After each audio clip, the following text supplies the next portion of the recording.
नमस्कार दोस्तों, आपको फिर से मैथ्स धमाका भाई इसके सुमन में स्वागत है। दोस्तों, हम चक्रवृद्धि ब्याज की इससे पहले वाले वीडियो में सूत्र को बारे में जाने थे और एक उदाहरण किए हुए थे।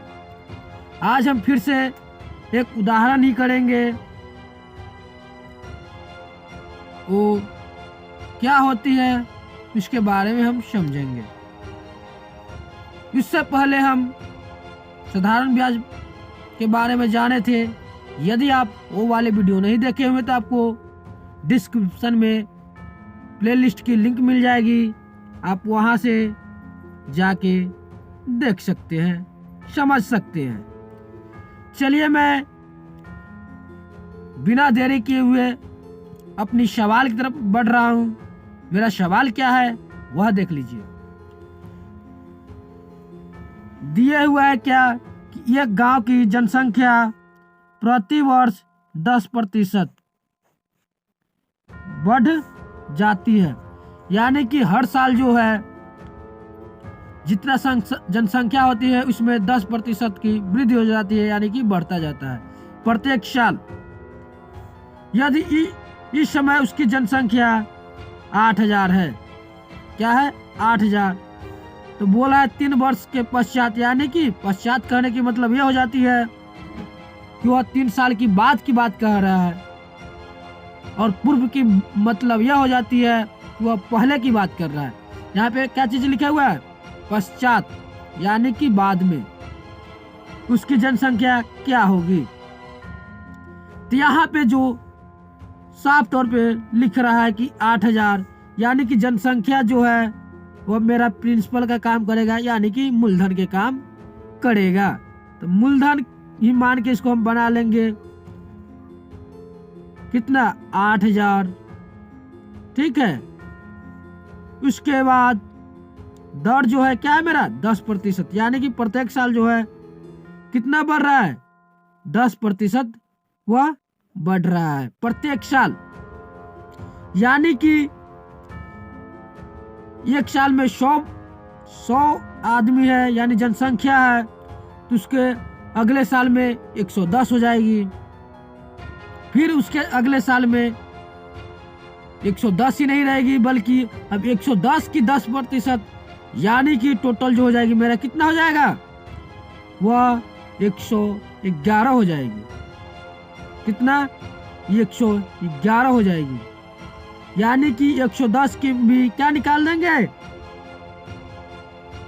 वो जो निकालेंगे क्या, ब्याज, यानी कि ब्याज की तरह ही इसको बनाएंगे कि प्रत्येक साल बढ़ रहा है। और यहाँ पे समय कितना दे रखा है जी, 3 वर्ष दिए हुआ है। तो यहाँ पे समय बराबर हम लिख सकते क्या चीज, 3 वर्ष दिए हुआ है। तो आप यहाँ पे लिख सकते क्या चीज, सिंपल इंटरेस्ट बराबर जो होती है मेरा सूत्र क्या होता है, सूत्र जो होता है मेरा प्रिंसिपल, यानी कि मूलधन गुने 1 जोड़ रेट, यानी कि दर बटा 100, और इसकी पावर n, यानी कि समय, और घटाओ मूलधन। यही सूत्र पे ये सवाल मेरा जो है तो क्या होगा, बन जाएगा।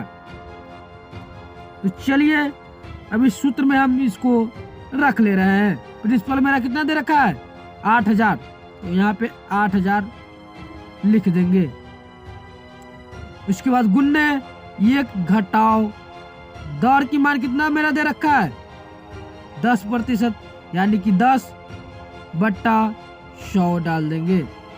पावर n, यानी कि समय दिए हुआ है, क्या मेरा दिए हुआ है n, यानी कि समय कितना है मेरा 3, तो 3 रख देंगे। घटाओ प्रिंसिपल, यानी कि मूलधन 8000, यहाँ पे हम 8000 रख देंगे।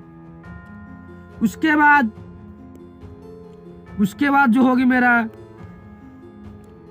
इसको हम आगे की क्रिया करेंगे, यानी कि 8000 यहाँ पे प्लस होगी 8000, और इसको हम बट्टा की जोड़ कर देंगे। तो बट्टा की जोड़ करने के बाद ये जो मेरा हो जाएगा वह होगा 110 बट्टा 100 की पावर 3 घटाओ 8000। उसके बाद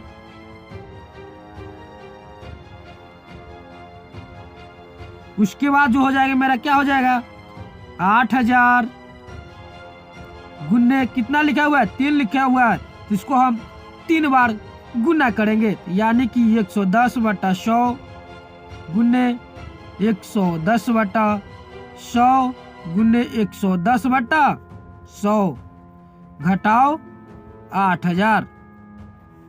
क्या हो गया मेरा, 8000। यानी कि इससे पहले वाले जो उदाहरण किए हुए थे उसमें 2 लिखा हुआ था, तो उसको हम कितना बार लिखे थे, 2 बार लिखे थे। लेकिन इसमें 3 लिखे हुआ है, तो इसको हम कितना बार लिखेंगे, 3 बार लिख देंगे। अब जो कटने वाली इसको काट देंगे, लेकिन इसको नहीं काटेंगे, क्यों, क्योंकि ये जो है मेरा घटाना है। इधर की पहले गुना का की क्रिया, उसके बाद गुना की क्रिया, फिर भाग की, फिर घटाव की सॉरी, उसके बाद जोड़ की, तब अंत में घटाव की क्रिया को हम करते हैं। तो जो कटने वाली इसको हम काट देंगे। 2 जीरो से मेरा 2 जीरो कट गई, यहाँ से 1 जीरो और ये कट गई, 1 जीरो से 1 जीरो कट गई, फिर यहाँ से ये वाली से ये और ये वाली से 1 कट गई। मेरा जो बच गया 8 बच गया, 11 बच गया, 11 बच गया और 11 बच गया। इस तीनों को क्या करेंगे, हम आपस में गुना करके इसके बाद हम 8000 से घटा देंगे। तो चलिए मैं इसको पहले गुना कर ले रहा हूँ। तो गुना करने के बाद मेरा कितना आया वह देख लीजिए। गुना करने के बाद मेरा जो आया है वह कितना आया है, वह आया है 10,648। और घटाव वाली जो थी, घटाव वाली को हम लिख देंगे, कितना है घटाव में, 8000। अब टोटल को हम घटा देंगे, तो घटाने के बाद जो मेरा आ गया कितना, 2,648, यानी कि इतना जनसंख्या जो हो जाएगी, क्या हो जाएगा मेरा। लेकिन यहाँ पे बोला कि उसकी जनसंख्या क्या होगी, तो जनसंख्या बराबर हम लिख सकते हैं, जनसंख्या बराबर जो ये अभी आया है वो और 8000 को हम जोड़ देंगे, यानी कि ब्याज जोड़ मूलधन। ब्याज मेरा जो निकला है वह निकला 2648, यानी कि 2008 प्लस 8000, क्या मेरा आया 8000। ये दोनों को आपस में जोड़ेंगे तब कितना हो जाएगा, 10,648। यही क्या करना था, हमको निकालना था, जो हम क्या किए हैं, निकाल दिए हुए। सवाल में क्या था, वह जो जनसंख्या थी 8000 थी और 10% की वह प्रत्येक साल जो थी क्या थी, वह बढ़ रही थी। कितने वर्ष की बात पूछा है, 3 वर्ष के पश्चात पूछे हुआ है। तो वह जनसंख्या उस गांव के जो हो जाएगी, कितना हो जाएगी, 10,648, वहां पे जनसंख्या हो जाएगी। दोस्तों, यदि आप ये वाले सवाल समझ गए हैं, यदि आप मेरे चैनल को सब्सक्राइब नहीं किए तो आप सब्सक्राइब कर लीजिएगा और साथ ही साथ बेल आइकन को भी ऑन कर लीजिएगा, ताकि नए वीडियो की नोटिफिकेशन सबसे पहले आपके पास पहुंचे।